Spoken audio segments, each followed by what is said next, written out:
Так, друзья, приветствую. Приветствую вас. Сегодня 14 марта 2022 года, 14 часов 25 минут по Берлину. Приветствую вас. И я, как обещал, сегодня ухожу в эфир в обед.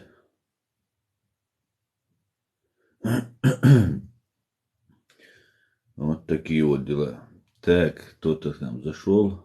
Асан Украины у Аль-Хазантун.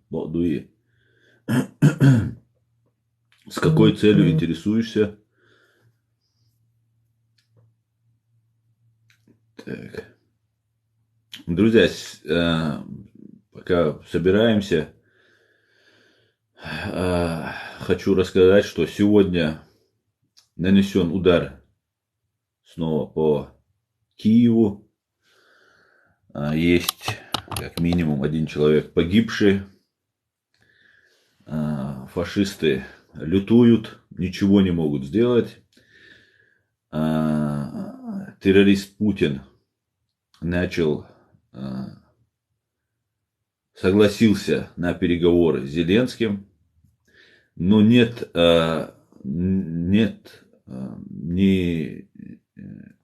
ни малейшего сомнения в том, что это всего лишь обман. Всего лишь обман. Поэтому, конечно, переговоры вести нужно, обязательно нужно вести переговоры. Не вести их нельзя, нужны коридоры, требования, вывод войск, все такое. Но надо понимать, что все, что делает террорист Путин, это делается для того, чтобы захватить Украину. Это главное, чтобы мы все понимали.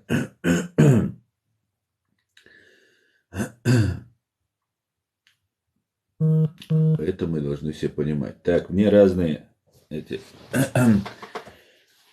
подрусские черти заходят сюда. Но пусть заходят, пусть бесятся. Так, а где борода? Еще одно чертило зашло сюда. Спрашивает за мою бороду. Ну вот, это единственное достижение у этих чертей, которые хвастаются, что у них есть борода, отросла борода. Дай мох с таким громким названием, дай мох чертила.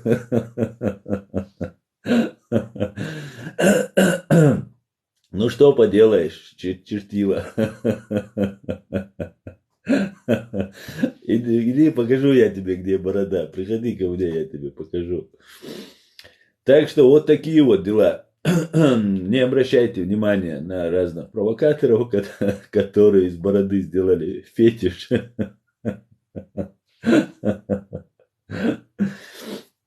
Ну вот это чмо, которое нам заслано, оно нас покидает. Купи-продай.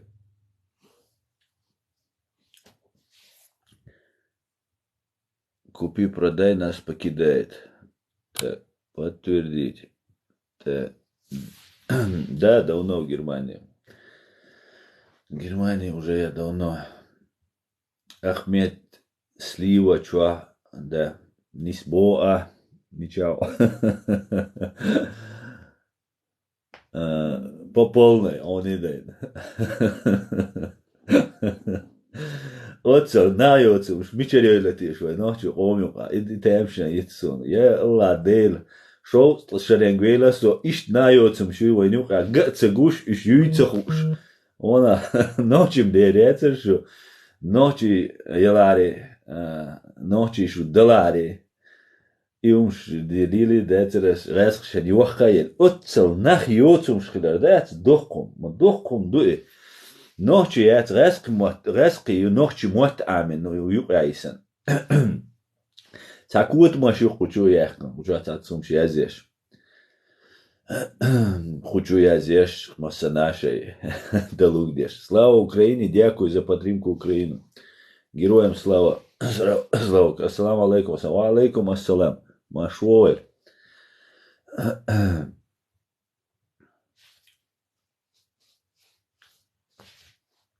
Вчера разговаривал в чат рулетки у меня на канале реалити, вы это можете увидеть. Очень много общался, до утра практически с ними общался.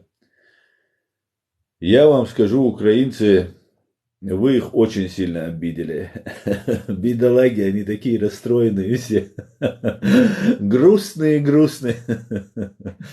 Грустные до безобразия просто. Разговаривал вчера с одним машинистом, который говорит, что трупы оккупантов, фашистов, через Беларусь завозят в Россию. Не через Воронеж, как это должно было. Фашистов обидели, русофашистов. Вот кого вы обидели. И говорит, каждый день заходит 2 состава поездов. И в каждом составе по 16 вагонов. В каждом вагоне по 50 человек. Это как убитые, так и раненые. Поезда называются санитарные поезда. Грубо говоря, 16 на 50 умножить. Это 800 в одном составе убитых и раненых. И, соответственно, 1600 убитых и раненых в день. Украинцы, ну вы хотите, чтобы закончились эти оккупанты, что ли? А? Ну кто же их большую землю будет вспахивать, там что-то с ней делать? Там же не останется. Она вся достанется нам. Ну, пожалейте их чуть-чуть хотя бы. Вот такие вот дела. 1600 человек убитыми и ранеными каждый день заходит через Беларусь.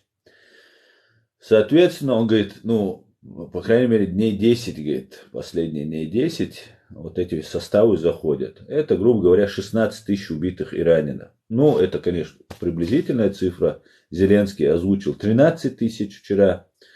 Поэтому, в принципе, цифры похожи. Поэтому ну, вот такие вот дела, друзья. Так, все то ты знаешь со своим другом. Так, если не хочешь смеяться, то не смейтесь. Хорошо, если не захочу, не буду. А если захочу, то можно ведь, да? А что не так? Киев за 3 дня взяли. Да, Киев уже взяли, потом отдали, потом опять взяли. Просто у тебя на родине, у тебя ни родины, ни части. Да, ни части родины у меня пока не оккупированной нет, к большому сожалению. Но, поверь мне, мы всю родину свою освободим в ближайшее время, не волнуйся. И если ты будешь таким же, каким ты являешься сейчас, обязательно к тебе придем и спросим, о чем ты там вякал у себя там в комментариях анонимно. Вот такие вот дела, друзья. Задавайте вопросы, буду на них по возможности отвечать. Так, что это у нас тут высветилось? Так, это не нужно. Это что? Так, у нас один новый подписчик.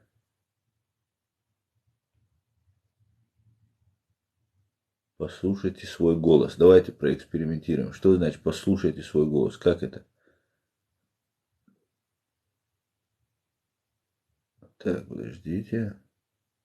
Послушайте свой голос. Наденьте наушники, чтобы понять, как вас будут слышать зрители. А, нет, это не нужно.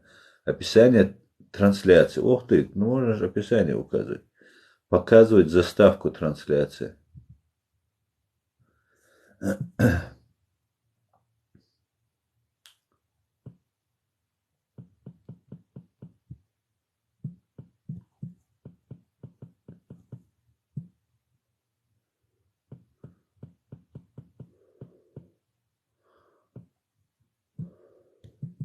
Так, пишу название. Украина и Ичкерия похоронят фашистскую,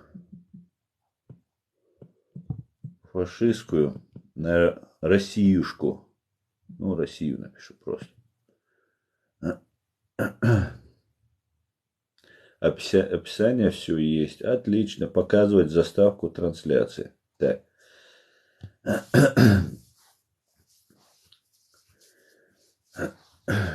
Так, друзья. Я сегодня недолго буду. У меня очень важное дело сейчас будет. Буквально еще полчасика посижу, пообщаюсь и уйду в YouTube. Вот такие вот дела. Так.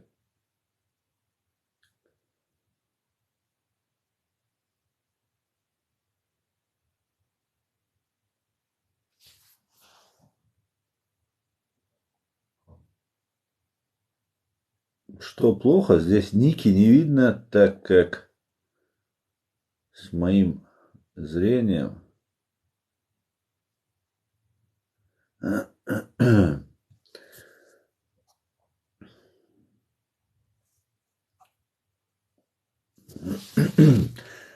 хотел сказать по поводу Киева. Обязательно они попробуют штурмовать Киев. Они уже подкрадываются к Киеву. И, скорее всего, будет попытка штурма Киева. И, конечно же, желательно женщинам, мужчинам, женщинам, детям, старикам покинуть по возможности Киев, хотя бы на время перебраться куда-нибудь, чтобы не подвергать лишний раз угрозе, опасности этих людей. Ну, я думаю, что, несмотря на это, Киев возобновить эфир. Опять что-то мне пишет. Так.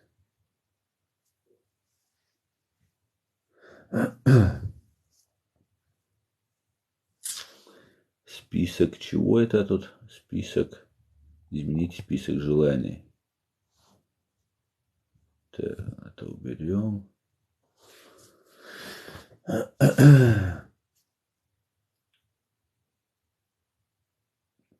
Вот такие вот дела.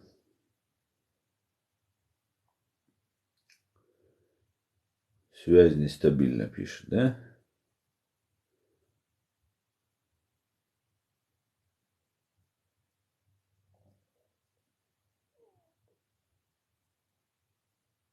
Аслан, для украинцев, ичкерийцы и кадыровцы одно и то же. Мне так кажется или нет? Нет, это не одно и то же. Если вы заметили, непосредственно кто воюет, они не говорят никогда чеченцы, они говорят кадыровцы. И среди украинцев, конечно же, есть и прорусские, я их называю подрусские, которые пытаются, ну, как бы, и задеть нас, и сказать специально. Уже не понимающих практически не осталось, что это две разные вещи. Это как люди. Смотрите, как война вообще сейчас началась, да, если мы сейчас говорим о кадыровцах, то как о чеченцах, то, наверное, нам нужно сказать, что и лугандонцы это украинцы. Но мы же так не говорим. Мы понимаем, что эти люди фактически предатели. Я имею в виду не те, кто оказался на оккупированных территориях, а те, кто добровольно хочет там находиться. И основные первые потери, которые понесли фашистские оккупанты, это именно украинцы-коллаборанты из Лугандонии. Их первых погнали. Посмотрите, какая воля Божья.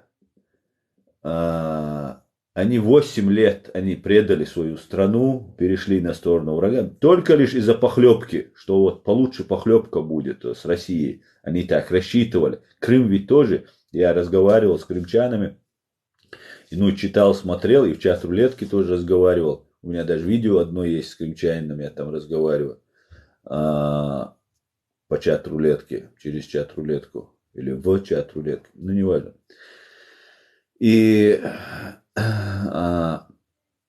им нужно было, чтобы там лучше питание было, лучшие пенсии были и так далее. Ну, короче говоря, продали свою страну. И вот эти лугандонцы, и там, наверное, и крымчане тоже были, которые продали свою страну, их послали первыми. Солдаты империи, учтите, украинцы, если вы проиграете эту войну, вы станете на следующих войнах солдатами империи, как эти лугандонцы, и как кадыровцы, которые тоже стали палачами своего народа. В первую очередь они палачи своего народа. И после того, как им дали хорошую форму, у них очень относительно хорошие зарплаты, да, люди, которые идут служить оккупанту, врагу, чаще всего психологически, там, умственно не очень развитые люди, да, потому что кто пойдет в ментовку на врага работать. Но это нужно быть или без моральных принципов каких-нибудь, или же просто кретином, просто чаще всего так и бывает. Так вот, вот эти люди, лугандонцы, которые перешли на сторону врага, вот эти лугандонцы были посланы первыми. И самые большие потери несли они в самом начале. Вот как было все на самом деле. Кадыровцы, которых натаскивали, им формы давали, зарплаты, как я говорил, им, у них получше были относительно, чем во всей республике, в оккупированной Чеченской республике Ичкерия. Ну и как бы чеченцы, мы скажем так, вот, к оружию, к воинству, к доблести, это у нас есть в этом такое призвание, тяга, может быть, это 400 лет последних войны, может быть, культура на этом формируется, наверное, поэтому. И эти люди тоже из нашей среды, конечно же, хоть это, к большому сожалению, не очень хорошо то, что они делают. И вот, их натаскивали. Теперь мы знаем, на войну против Украины их натаскивали. Их готовили для этого. И эти каратели, которые, что лугандонцы, что кадыровцы, натасканные кадыровцы, должны были в Гостомеле приземлиться, захватить аэропорт, ликвидировать Зеленского, ликвидировать других важных персон в украинской политике, по возможности взять в плен, если нет возможности ликвидировать. Лугандонцы должны были первыми войти в Киев, и они должны были представлять то войско, так называемая Донецкая, Луганская милиция, и они должны были, по-моему, если я не ошибаюсь, у вас на Шарикова был один похожий политик, который оказался коллаборантом. Как же его фамилия-то? Забыл. Но если вспомните, напишите мне. Напишите мне.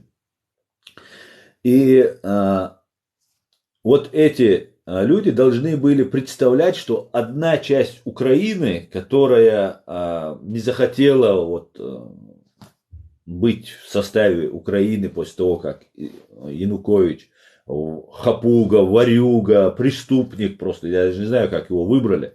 Ну, при помощи русских технологий, конечно, его тогда выбрали и русской пропаганды. Ну вот, эти люди, лугандонцы, должны были вернуть власти, да, может быть, вот, если вы помните, Кадыров писал Зеленскому, типа, передай власть Януковичу и так далее. Видимо, Янукович должен был вернуться, и вот эти лугандонцы, украинцы разбегаются по плану, да, они заезжают, все, ужас, приехала русская армада, все разбегаются, лугандонцы, Янукович занимают Киев, там офис президента, и кадыровцы должны были всему этому способствовать. это особые там какие-то спецгруппы, которые ликвидированы практически все. По-моему, все ликвидированы. Не практически, а на самом деле там живых, по-моему, никого не осталось. Даже, по-моему, пленных никого не взяли. Но, как говорится, что-то пошло не так. Лугандонцев уничтожили, кадыровцев уничтожили. А вот те кадыровцы, которые сейчас нам показывают, да, есть такой Гибнюк Мартынов, Данил Мартынов, да, это еще там другие кадыровцы. Эти люди идут уже за армией. Сперва шли лугандонцы, потом шла российская армия, и сзади идут каратели уже кадыровцы.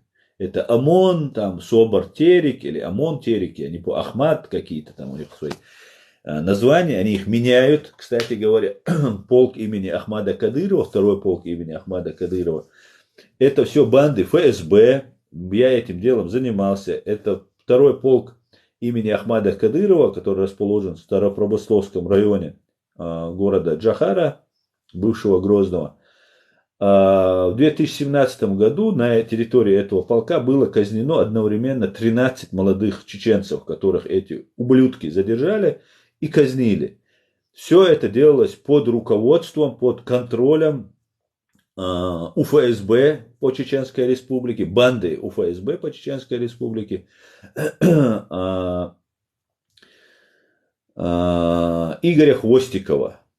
Я этим занимался с человеком, который непосредственно был свидетелем этих казней. Да, мы писали, и ОБСЕ возбудила, московский механизм запустила, это мониторинг за правами человека в Чеченской Республике. И тогда мы узнали, что второй полк имени Ахмада Кадырова это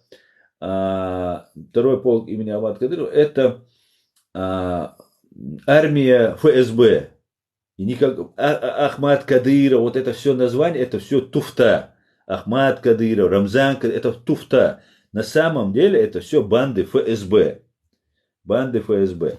Поэтому вот это все действует российская УФСБ. Игоря Хвостикова перевели тогда в Татарстан, когда уже это получило резонанс, и ОБСЕ запустила московский механизм. Ну, вот такие вот были дела.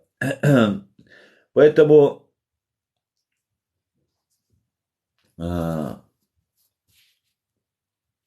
уничтожение, утилизация проходит успешно, могу сказать. Российская армия дрогнула. И как только она вышла с экранов телевизора, у нее все пошло не так. Все пошло не так. Так.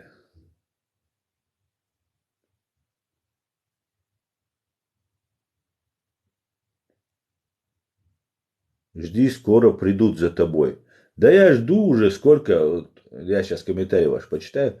Я жду вас, вы, черти, не можете прямо прийти. Вы можете из-под тишка там выстрелить, в затылок можете, бомбу подложить под машину можете.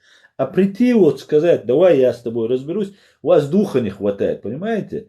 Там вы где власть, да, в вашей фашистской России, с оружием вы, даже если вас замочишь, да, если вам челюсть сломать, ну, как бы там на сотрудника фашистской полиции, там нападение и так далее получится. Поэтому большие сроки. А здесь мы на равных. Здесь есть вы и я. Да, вот придите, скажите, давай, я хочу с тобой один на один, да, выскочить, как говорится. Но вы же не приходите. Вы трусы, вы черти, понимаете? Вы душу продали дьяволу. Понимаете? Не придете вы. Дякую вам, слава Украине, героям слава. Явно тебе недолго осталось. Слава Украине, героям слава. Он даже не читает. Да, замолчи, ты ничего не знаешь. Почему не воюешь? Я почему не воюю? Вот я сейчас в данный момент разве не на войне нахожусь? Мне убить грозятся, там еще что-то. Он мексиканец. Так, что это за флаг? Так, да, Путина. Представляю голос правде. Так. Ты как все знаешь, что даже фамилии не помнишь.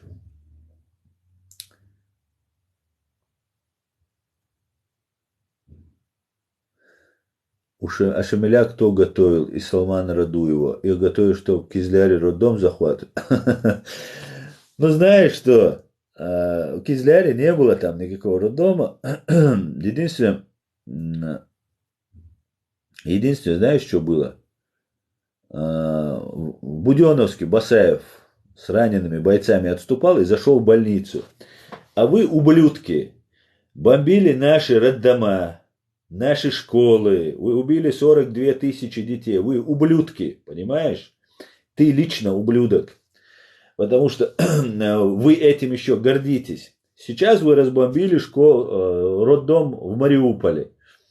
Все сейчас в шоке, удивлены. Конечно, для нормального человека шок. Кстати, та женщина, которую несли там на носилках, я сегодня прочитал, в новостях услышал, что она умерла, и ребенок ее погиб, и она погибла. Да? Вы твари, вы нелюди, вы фашисты, самые настоящие фашисты. Те самые фашисты, о которых мне в детстве советская пропаганда рассказывала про нацистов и про гитлеровцев. Вы путинисты, вы твари конченые, понимаете? Вам придется отвечать и в этой жизни, и далмула, и в следующей жизни вы в аду будете гореть. Твари вы. Спасибо за поддержку. Не за что. Монетизация за фейк. Чего? Так, Привет, брат, спасибо за поддержку. Приветствую. Слава Украине. Мы сила. Да, Украина и Ичкерия это сила. USA is with Ukraine. Как думаешь, сколько осталось Кадырову жить? Привет, брат. Я не знаю, конечно же, сколько осталось жить Кадырову. Но я могу сказать одно, что Россия фактически уже не существует России. Россия может в том состоянии, пока есть Путин, пока есть вот эта система, да, сейчас, да, при всем том, что великая вторая армия в мире сейчас отхватывает таких люлей, которые там мало кто отхватывал, да, в этой истории. При всем при этом мы должны понимать, да, я не буду никого успокаивать, разные тут ублюдки мне будут писать, что я тут недостоверное что-то говорю. Нет, я говорю достоверно, и я буду говорить даже те вещи, которые иногда нам, может быть, будут не очень приятны нашему слуху.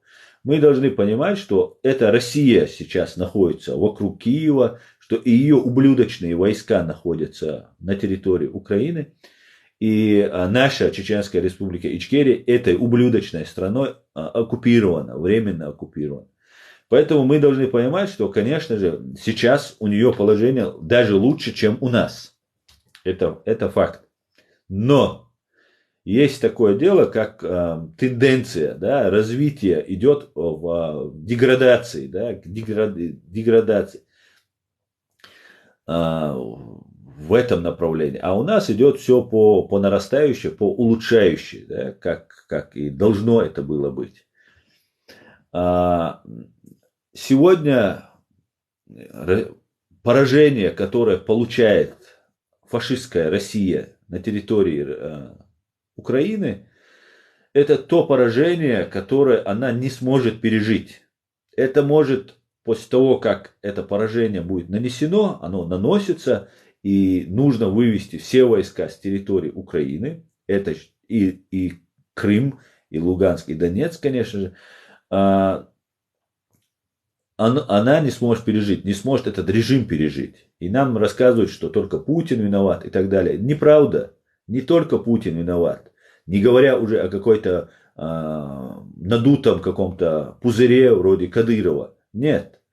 Виновата ФСБ, МВД, Министерство нападения, там, ФСИН, ну и разные вот эти силовые формирования их. И не только один Путин виноват, и там режим Путина там, и так далее, и так далее. Сколько они просуществуют, это только Богу известно, сколько они просуществуют, сколько они смогут продержаться, так как они знают, что от этого зависит их жизнь, они будут за свою жизнь бороться, имея ресурс.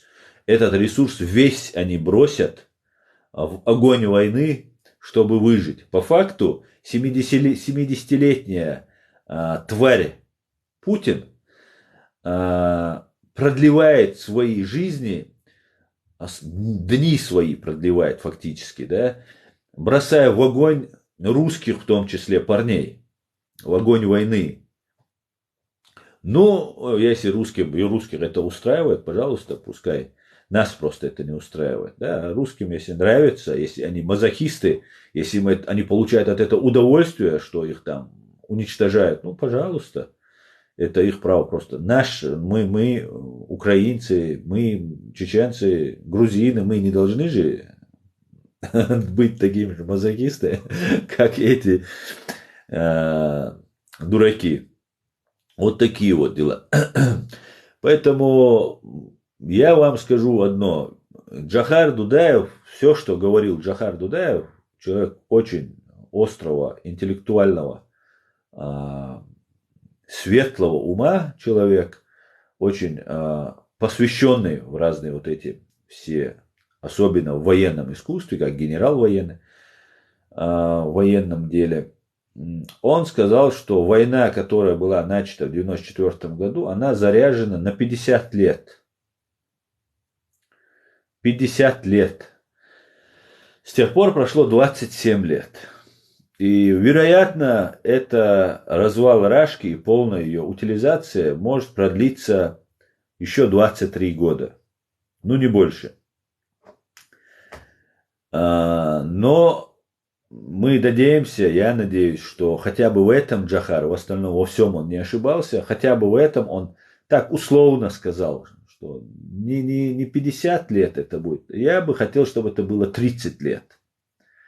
И я думаю, год-два в этом году будут колоссальные изменения. Россия будет, вы увидите вот этих супер крутых русских вояк, которые будут на коленях умолять, в том числе и сам Путин будет, который в бункере прячется, сидит, будет умолять, чтобы их пощадили. И мы пощадим их, вот вы увидите, потому что мы добрые люди. И украинцы пощадят, и американцы пощадят, и чеченцы их пощадят. Потому что мы не такие, как они, мы не зверье бешеные, как они. Да? И еще обратите внимание, великий русский царь, который в намного лучшем положении, чем президент Украины Зеленский, да, по крайней мере, вокруг Москвы украинские войска не стоят, сидит где-то в бункере и трясется.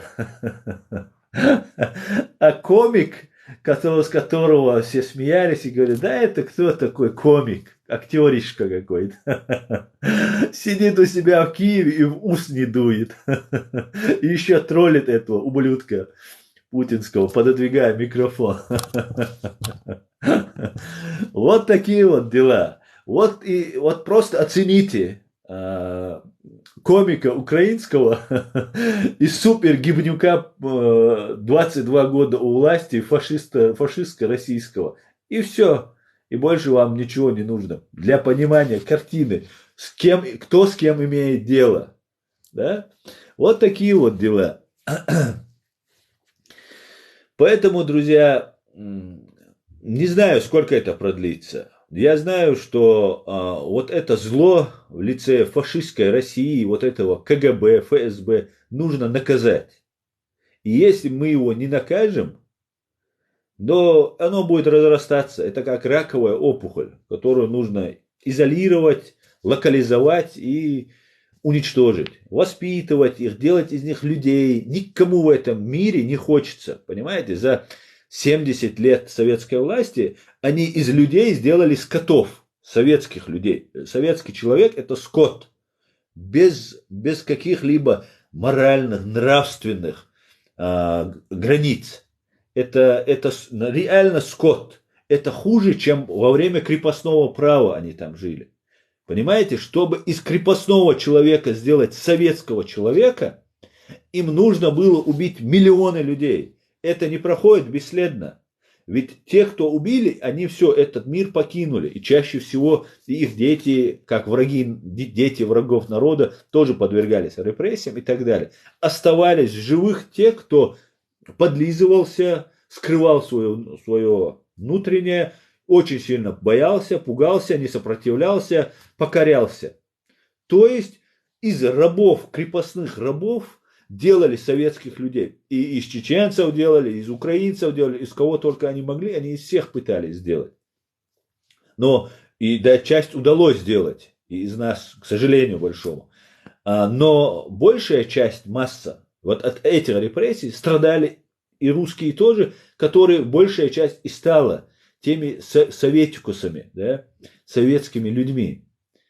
И вот то, что мы сегодня видим, населяющую Россию, это те люди, которых из крепостных рабов усилием массовых репрессий, миллионными там уничтожением людей переделали в тех, кого мы видим сегодня.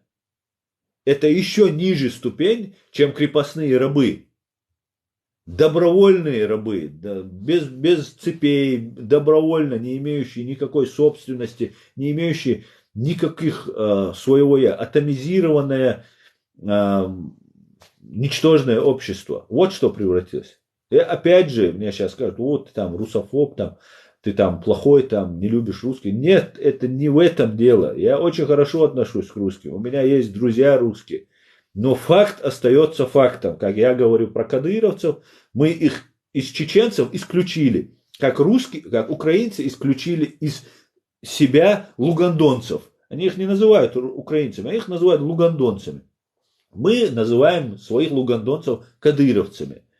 Вот точно так же русским нужно от себя убрать, как, назовите их как хотите. Или сами уже, так как вся эта масса уже до того дискредитирована, что не называться русскими, а называться какими-нибудь новыми людьми.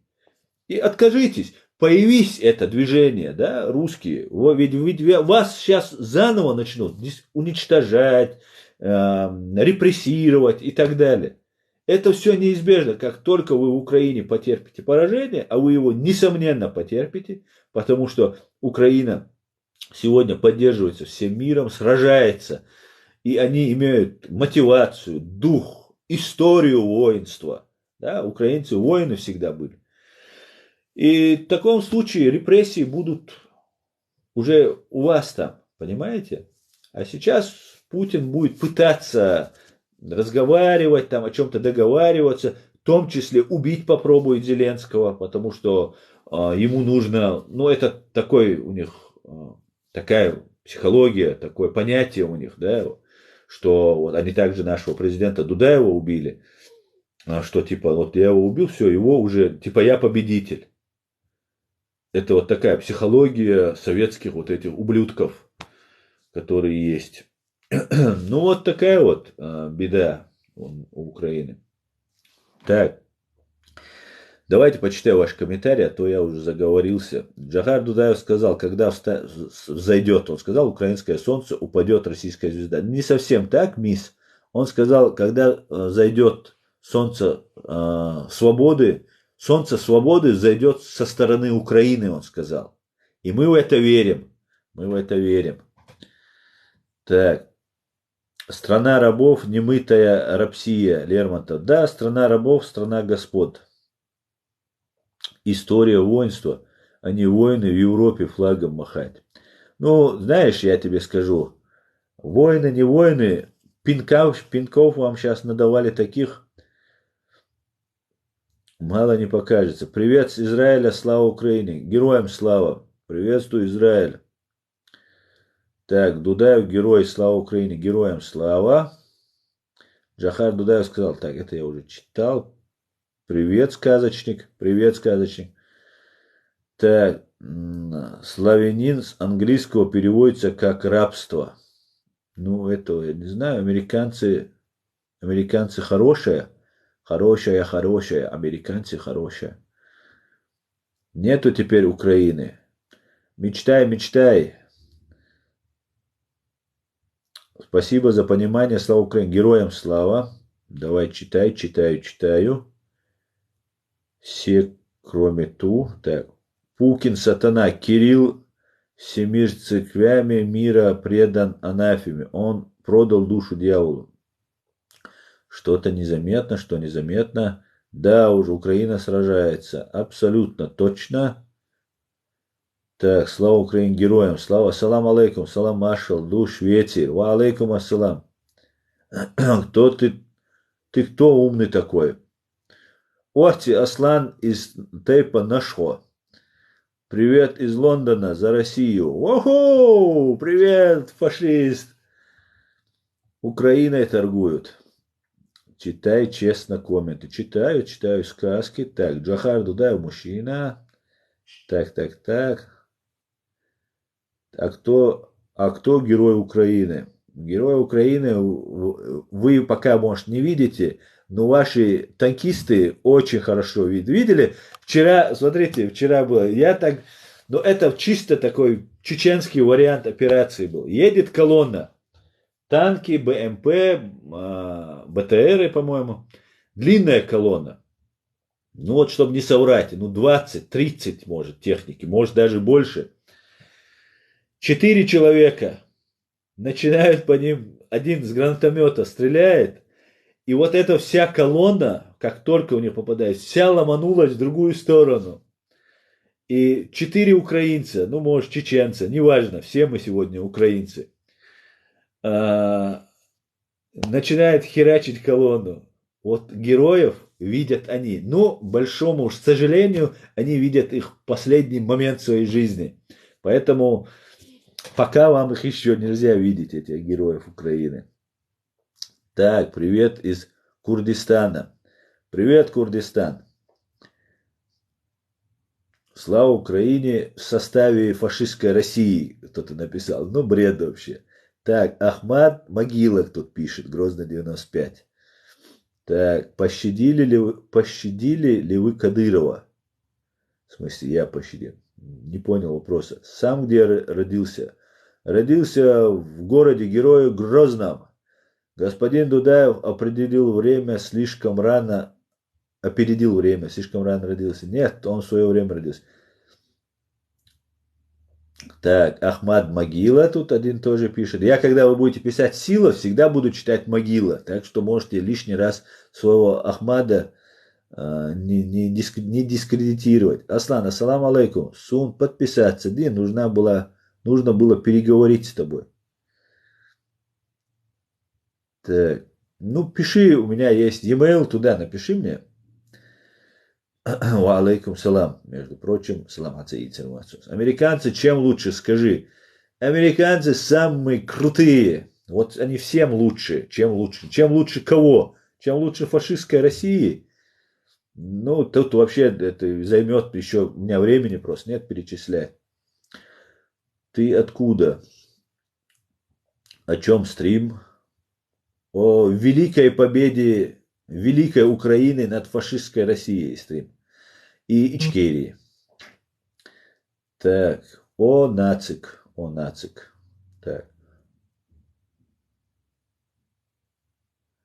Так, здесь ублюдки опять зашли матеряться. Так. Собок волнохчу Ахмад Могила. Ой, Ахмад Могила. Слава Украине, смерть врагам. Героям слава.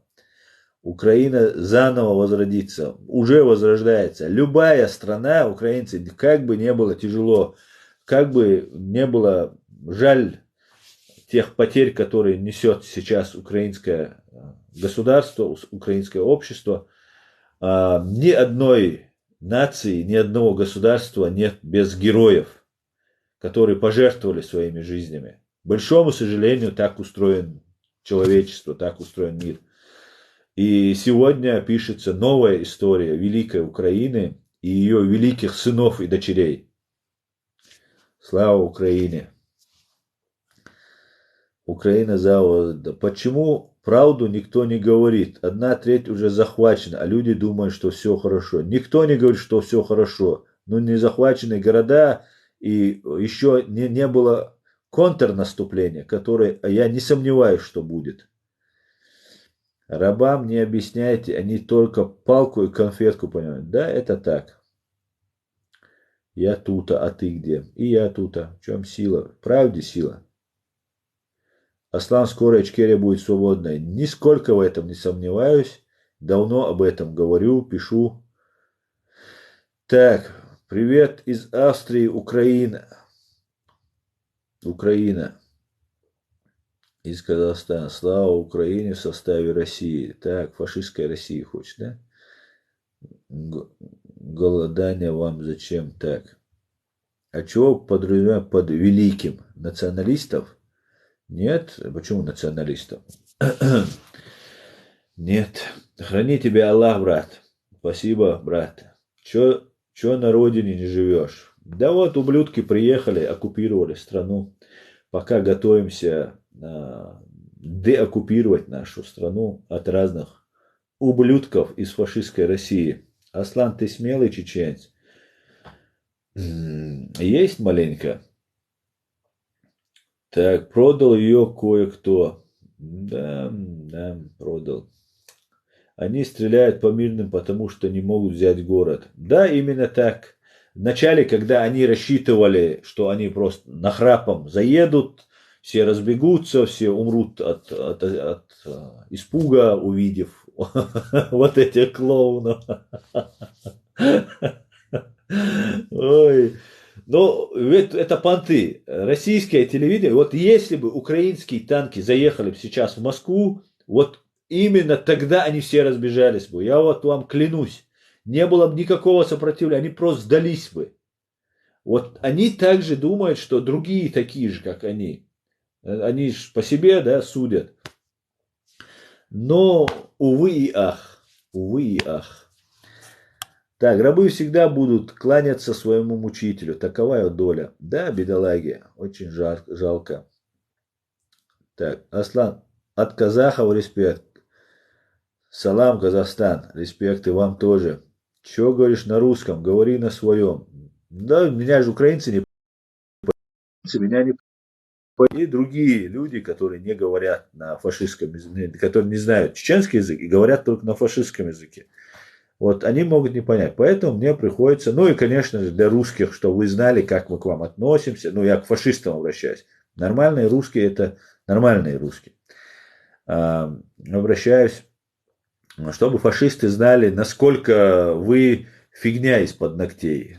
И что мы знаем, что вы фигня из-под ногтей. Которая в телевизоре очень мощная. Ага, весь дух параш, что говоришь? Так, Аслан, уважаю тебя, Ичкерия будет свободной. Да, Алмула, дякую, дуже дякую. За 20 лет он их научил пока стоять и до перемоги. У Украины танковый мизер был. Да у Украины ничего не было, понимаете? В 2014 году, еще в 2013 году я знал, что будет война с Украиной. Мне украинцы не верили. Были там разные голосовые чаты, и я там общался, писал, потому что у меня была кое-какая информация, потому что чеченцы, некоторые такие криминального склада чеченцы, Крым возили оружие, и потом я выяснил, что они связаны с ГРУ, точнее, они были сотрудниками ГРУ. Ну, один из них был, как обычно бывает. Бывают криминального типа чуваки или просто полезные идиоты под разным соусом. Они могут быть, зарабатывать деньги там, на криминале, они могут быть под религиозным соусом. Но обязательно, чаще всего, они выполняют, и среди них один из идеологов или рядом с главарем бывает всегда вот их агент. И они возили туда оружие. Пистолеты Стечкина переделали под боевые, там, ну, такая вот у них схема была, чтобы они зарабатывали заказные убийства. Потом я уже узнал, что они занимались заказными убийствами, там, и так далее, и так далее. И их пропускали через границу, и я понимал, что я узнаю о том, что они возят переделки Стечкина под нормальные. Я понимал, что, скорее всего, там речь не только о Стечкинах идет, этих травматических Стечкинах, переделанных под боевые. Потому что я узнал, что их лидер является сотрудником ГРУ, ну или кто-то у них там на ГРУ они, на русских работают. И это никакая не криминальная группа, а является самой настоящей бандой российских спецслужб. И я сделал вывод, что они, значит, что-то готовят против Украины. Это было до 2014 года. Я уже тогда понимал, потому что мы по себе знаем, что это такое. Я с ними общался, разговаривал и тоже делал кое-какие выводы. И ну, нам не верили, фактически нам не верили. Мне не верили, да, потому что не все об этом говорили, не все смели об этом говорить. Я тогда жил в Москве и говорил об этом, писал об этом украинцам, и в какой-то степени не верили. И истинное лицо, вот пока не коснулось, вот смотрите, у Луганске, Донецке были боевые действия. Когда они туда заходили, у Украины не было ни танков. Министр обороны Украины, начальник СБУ, президент, все убежали в Россию. О какой армии, о чем можно говорить? И когда в Луганске, Донецке вот эта вся ситуация уже началась активно, в Украине, в Киеве, в Львове, я приезжал тогда в Киев, ну вообще даже не считали, что на них кто-то напал. Говорили на русском, ругали Порошенко, тогда был президентом. Ругали Порошенко, ну это нормально в демократическом государстве, это так и должно быть. Президент это не царь, его нужно ругать и как следует ему промывать все косточки. А сейчас совсем другая ситуация, абсолютно другая ситуация. Теперь и президент не убежал, и министр обороны не убежал, и СБУ, не знаю, зачистили СБУ или нет, я уверен, там очень много было подрусских агентов, но я очень надеюсь, что зачистили или там какой-то порядок там навели. Потому что именно СБУ охотилась на нас, на чеченцев, и выдавала нас России. И именно сейчас СБУ не дает сигнал тому, чтобы нас признавали как независимым государством. Да? И разные гордоны, которые работают на украинские спецслужбы, они тоже не говорят, что Чеченская Республика независимое государство. Хотя это абсолютная ложь. Абсолютная. Мы также суверенный, независимый и субъект международного права должны быть на равных правах. Как и Украина, как и Российская Федерация, как страны Балтии, Казахстан, Грузия и все остальные. Ну, это так, для справки, я об этом много говорил. Еще раз просто напоминаю. Поэтому сейчас ситуация изменилась. Поток помощи, который идет в Украину, он не прекращается. Беженцев принимают. Это тоже очень большая поддержка, поддержка беженцев. Потому что эти украинцы, которые выезжают сюда, которые будут посылать туда евро своим родственникам, которые сами живы останутся, родят новых детей, дадут им образование, сами здесь выучат разные культуры, разные языки, как мы, чеченцы сейчас. Да? У нас уже огромный потенциал. 300 тысяч чеченцев живет в Европе, и у нас уже огромный такой накопился потенциал. И украинцы очень умная, мудрая нация, у них очень толковые ребята, девчонки, быстро все выучат, обучатся, и будет очень круто, очень круто. Поэтому ситуация в корне изменилась, та, что была в начале. Но это не значит, что нет проблем, ребята. Войска на вашей территории, оккупированной территории. Каждый день гибнут украинцы. Каждый день гибнут женщины, дети, старики. Это ужасно. И, конечно, нужно всем мобилизоваться, всем нужно собраться. Все должны работать на победу. Понимаете? Не из-под палки. Мы живем в демократичной стране. И именно этим вы и сильны, украинцы, как и мы. И как вообще свободный мир. Что мы демократичны, что мы свободные люди, и нас нельзя заставлять. Но мы должны понимать, что вы станете солдатами империи, как сейчас эти ублюдочные кадыровские солдаты империи, которые едут убивать то грузин. Они нас, чеченцев, убивают, теперь убивают украинцев. Это никто не спасется от этого. Если кто-то думает, что сейчас я пережду, нет. Все должны помогать солдатам, все должны поддерживать президента. Я вам говорю, как человек, который все это на своих глазах, всю свою жизнь видел и пережил это все.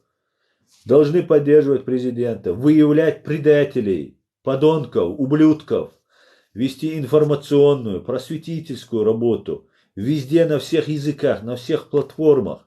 И не забывать про Чечню и Ичкерию. Всегда говорить, что мы такие же, как и вы. Мы потеряли 30% от своего числа, чтобы не попасть в оккупацию этой стране. К большому сожалению, временно оккупирована наша страна. К большому сожалению. Вот такие вот дела, ребят. Давайте я почитаю комментарии. Я смотрю, много тут уже настрочили. Эфир ты обещал, Аслан. Ну, я же в эфире. Россия нападала и на Чечню, и на Украину. Так. Ваш Дудаев не убивал людей. Аслан Мичау. А ты что здесь сидишь? Мы зависали, да? Я смотрю, опять подписки начали, ну, зрители начали. Да, так было. Аслан, ты в глаза скажи, а не болтай. Ну, приезжай, скажу, что, проблема, что ли? Так. Российская Федерация любит санкции уже 6366. Поздравим их с таким результатом. Надо еще 300, чтобы 4 шестерки было. Это вообще будет красиво смотреться. Путин своему народу лапшу вешает. Путин, да, абсолютно так. Свободные ночи, наши братья. Дякую. Так. Так. А ты что здесь? А сам Мичао, ваш Дудаев. Так. Где ты находишься? Я где нахожусь? Я нахожусь в Гамбурге, Германия. Зовут меня Аслан Арцуев. Что вам еще знать? Канал реалити. Еще кто-то меня не знает? Эфир ты обещал сам. У меня сейчас нет времени, брат. У меня нет времени. Я сейчас должен срочно переходить в другое измерение. Россия нападала и начали на Украину. Так, эфир ты обещал. Так. Спасибо за правду. Люди в Чечне уже где-то. Так, сказки Андерс отдыхает. Вот ты хитрый. Почему? Почему хитрый? Альхамдулилля. Ассаламу алейкум ва баракату. Ва алейкум салам. Ваша ты не прав. Более чем прав. Чего сидишь тут, если ты воевать тянет? Асланчик красавчик. Ну, не Асланчик вообще-то, а Аслан. А так, по поводу, это другой мне уже говорит, что сидишь тут, если воевать. Я воюю, я же воюю. Сегодня я украинец и воюю на стороне Украины. Я юрист, я правозащитник, я пацифист, я против войны, я против убийства даже вот этих фашистов-ублюдков. Искренне я против этого. Я за то, чтобы им дали срок, и они сидели в тюрьме. Так будет гуманнее. Но, к сожалению, их мочат. И я ничего не могу поделать. Ты можешь, что в Европе чеченцы воспринимают тебя всерьез. Ты думаешь, что в Европе чеченцы... Конечно, меня воспринимают всерьез. Но такого ублюдка, как ты, даже никто не знает.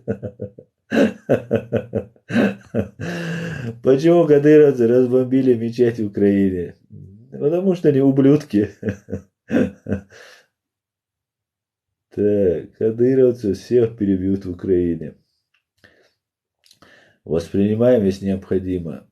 Так, вот и сиди в своей Германии. Вчера говорил другое. Нет, я вчера и сегодня и всегда говорю то, что говорю всегда.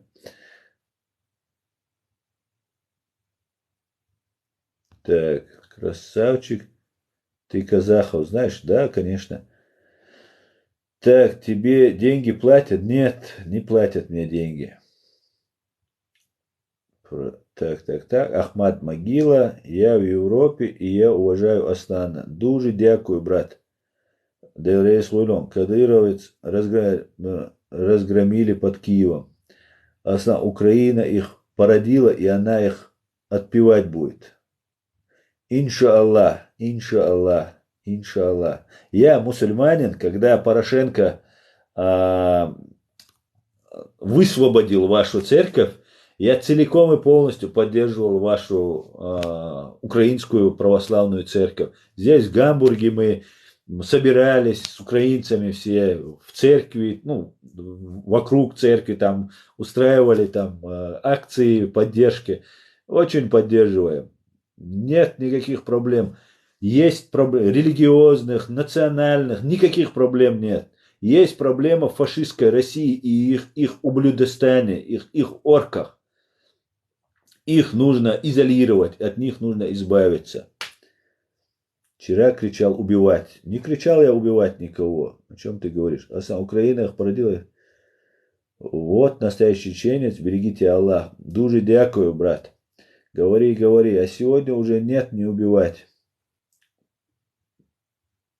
А что, ну, не убивать плохо же. Трупы российских солдат валяются по Украине. Да? Молодец, Асан, спасибо за правду. Пожалуйста, всегда пожалуйста.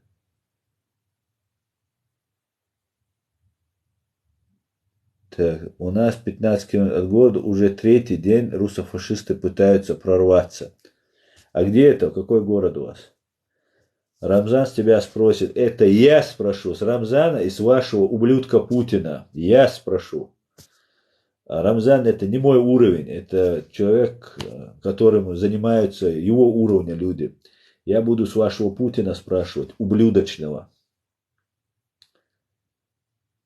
Так. Кривой Рог, да? Но им необходимо штурмовать. Это, конечно же,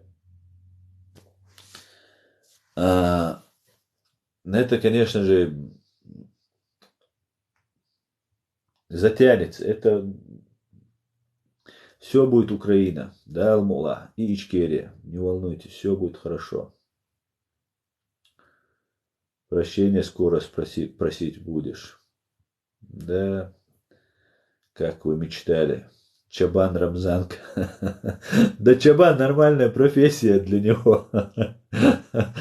Чабан это даже круто для него. У него, видели, Прада его, женские Прада.